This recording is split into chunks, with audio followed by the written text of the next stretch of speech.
हिंदी साहित्य में आइए सुनते हैं मुंशी प्रेमचंद द्वारा रचित नादान दोस्त।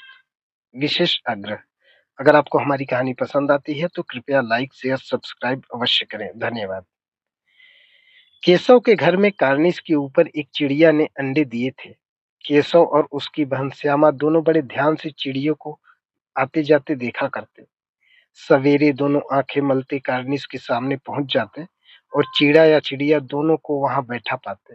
उनको देखने में दोनों बच्चों को न मालूम क्या मजा मिलता। दूध और जलेबी की भी सुध न रहती। दोनों के दिल में तरह तरह के सवाल उठते। अंडे कितने बड़े होंगे, किस रंग के होंगे, कितने होंगे, क्या खाते होंगे, उनमें बच्चे किस तरह निकल आएंगे, बच्चों के पर कैसे निकलेंगे, घोंसला कैसा है। लेकिन इन बातों का जवाब देने वाला कोई नहीं। न अम्मा को घर के काम धंधों से फुर्सत थी, न बाबूजी को पढ़ने लिखने से। दोनों बच्चे आपस ही में सवाल जवाब करके अपने दिल को तसल्ली दे दिया करते। श्यामा कहती, क्यों भैया, बच्चे निकलकर फुर से उड़ जाएंगे। केशव विद्वानों जैसे गर्व से कहता, नहीं रे पगली, पहले पर निकलेंगे, बगैर पैरों के बेचारे कैसे उड़ेंगे। श्यामा, बच्चों को क्या खिलाती होगी बेचारी। केशव इस पेचीदा सवाल का जवाब कुछ न दे सकता था। इस तरह 3-4 दिन गुजर गए। दोनों बच्चों की जिज्ञासा दिन बर दिन बढ़ती जाती थी। अंडों को देखने के लिए वह अधीर हो उठते थे। उन्होंने अनुमान लगाया कि अब बच्चे जरूर निकल आए होंगे। बच्चों के चारों का सवाल अब उनके सामने आ खड़ा हुआ था। चिड़िया बेचारी इतना दाना कहाँ पाएगी कि सारे बच्चों का पेट भर सके। गरीब बच्चे भूख के मारे चू चू करके मर जाएंगे। इस मुसीबत का अंदाजा करके दोनों घबरा उठे। दोनों ने फैसला किया कि कार्निस पर थोड़ा सा दाना रख दिया जाए। श्यामा खुश होकर बोली, तब तो चिड़ियों को चारे के लिए कहीं उड़कर जाना न पड़ेगा। केशव, नहीं, तब क्यों जाएंगी। श्यामा, क्यों भैया, बच्चों को धूप न लगती होगी। केशव का ध्यान इस तकलीफ की तरफ न गया था। बोला, जरूर तकलीफ हो रही होगी, बेचारे प्यास के मारे तड़प रहे होंगे, ऊपर छाया भी तो नहीं है। आखिर यही फैसला हुआ कि घोंसले के ऊपर कपड़े की छत बना देनी चाहिए। पानी की प्याली और थोड़े से चावल रख देने का प्रस्ताव भी स्वीकृत हुआ। दोनों बच्चे बड़े चाव से काम करने में लग गए। श्यामा माँ की आंख बचाकर मटके से चावल निकाल लाई। केशव ने पत्थर की प्याली का तेल चुपके से जमीन पर गिरा दिया और खूब साफ करके उसमें पानी भरा। अब चांदनी के लिए कपड़ा कहाँ से लाए। फिर ऊपर बगैर छड़ियों के कपड़ा ठहरेगा कैसे, और छड़ियां खड़ी कैसे होंगी। केशव बड़ी देर तक इसी उधेड़-बुन में रहा। आखिरकार उसने यह मुश्किल भी हल कर दी। श्यामा से बोला, जाकर कूड़ा फेंकने वाली टोकरी उठा लाओ, अम्मा जी को मत दिखाना। श्यामा, वह तो बीच में फटी हुई है, उसमें से धूप न आएगी। केशव ने झुंझला कर कहा, तू टोकरी तो ला, मैं उसका सुराख बंद करने की कोई खिदमत निकालूंगा। श्यामा दौड़कर टोकरी उठा लाई। केशव ने उसके सुराख में थोड़ा सा कागज ठूंस दिया और तब टोकरी को एक टहनी से टिका कर बोला, देख, ऐसे ही घोंसले पर उसकी आड़ दूंगा, तब कैसे धूप आएगी। श्यामा ने दिल में सोचा, भैया कितने चालाक है। गर्मी के दिन थे, बाबूजी दफ्तर गए हुए थे, अम्मा दोनों बच्चों को कमरे में सुलाकर खुद सो गई।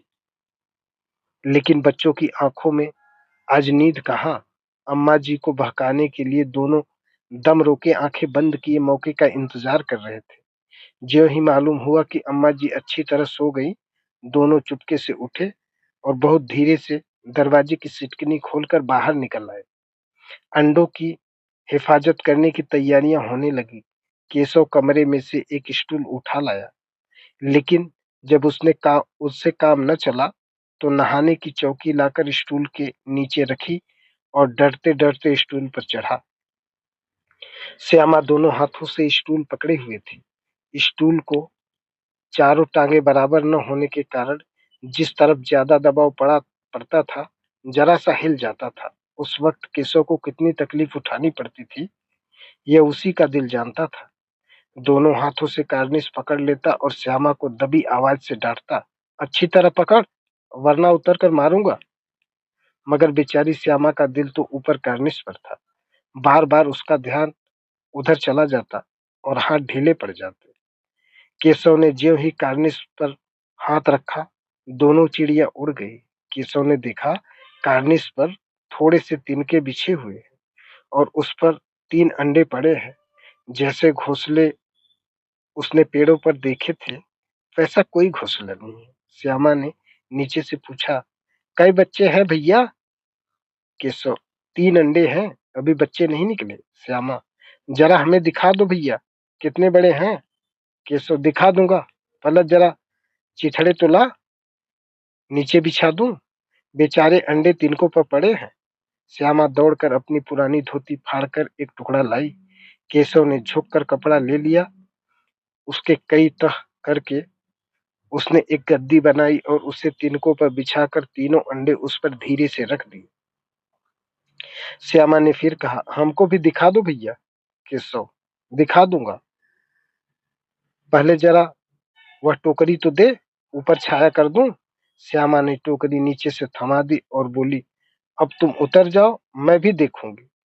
केशव ने टोकरी को एक टहनी से टिका कर कहा, जा दाना और पानी प्याली लेते आ, मैं उतर जाऊं तो दिखा दूंगा। श्यामा प्याली और चावल भी लाई। केशव ने टोकरी के नीचे दोनों चीजें रख दी और आहिस्ता से उतर आया। श्यामा ने गिड़गिड़ा कर कहा, अब हमको भी चढ़ा दो भैया। केशव, तू गिर पड़ेगी। श्यामा, ना गिरूंगी, तुम नीचे से पकड़े रहना। केशव, नहीं भैया, कहीं तू गिर गई तो अम्मा जी मेरी चटनी ही कर डालेंगी, कहेंगी कि तूने ही चढ़ाया था। क्या करेगी देखकर। अब अंडे बड़े आराम से हैं, जब बच्चे निकलेंगे तो उनको पालेंगे। दोनों चिड़िया बार बार कार्निश पर आती थी और बगैर बैठे ही उड़ जाती थी।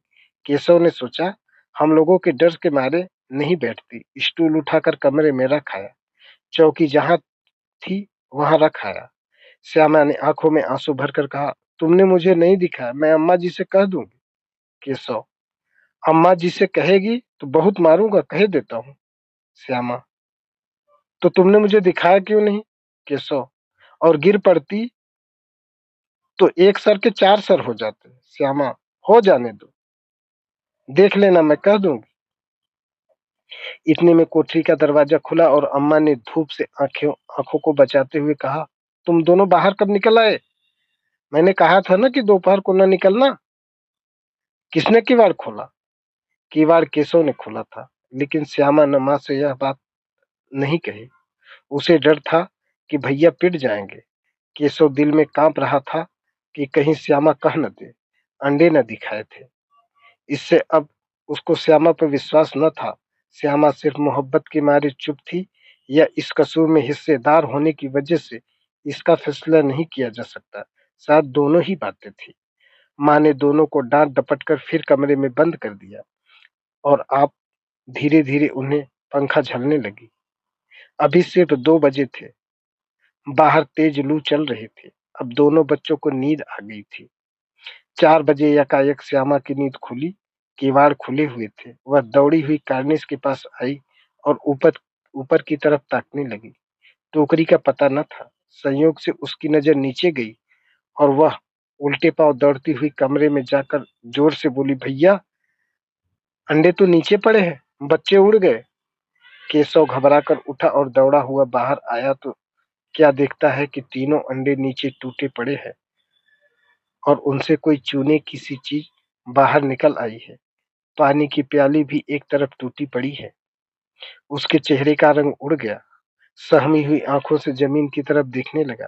श्यामा ने पूछे, बच्चे कहाँ उड़ गए भैया? केशव ने करुण स्वर में कहा, अंडे तो फूट गए और बच्चे कहाँ गए? केशव, तेरे सर में देखती नहीं है, अंडों से उजला उजला पानी निकल आया है, वही 2-4 दिन में बच्चे बन जाते।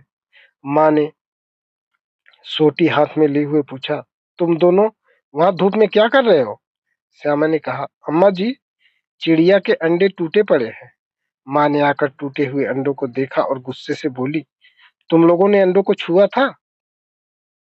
अब तो श्यामा को भैया पर जरा भी तरस न आया। उसी ने शायद अंडों को इस तरह रख दिया कि वह नीचे गिर पड़े। इसकी उसे सजा मिलनी चाहिए। बोली, इन्होंने अंडों को छेड़ा था अम्मा जी। माँ ने केशव से पूछा, क्यों रे? केशव भीगी बिल्ली बना खड़ा रहा। माँ, तू वहां पहुंचा कैसे? श्यामा, चौके पर स्टूल रखकर चढ़े अम्मा जी। केशव, तू स्टूल थामे नहीं खड़ी थी? श्यामा, तुम्ही ने तो कहा था। माँ, तू इतना बड़ा हुआ, तुझे अभी इतना भी नहीं मालूम कि छूने से चिड़िया के अंडे गंदे हो जाते हैं और चिड़िया फिर उन्हें नहीं सेती? श्यामा ने डरते डरते पूछा, तो क्या चिड़िया ने अंडे गिरा दिए अम्मा जी? माँ, और क्या करती? केशव के सिर इसका पाप पड़ेगा। हाय हाय, जाने ले ली दुष्ट ने। केशव रोनी सूरत बनाकर बोला, मैंने तो सिर्फ अंडों को गद्दी पर रख दिया था अम्मा जी। माँ को हंसी आ गई, मगर केशव को कई दिनों तक अपनी गलती पर अफसोस होता रहा। अंडों की हिफाजत करने के जोश में उसने उनका सत्यानाश कर डाला। इसे याद करके वह कभी कभी रो पड़ता है। दोनों चिड़िया वहां फिर कभी न आई। धन्यवाद।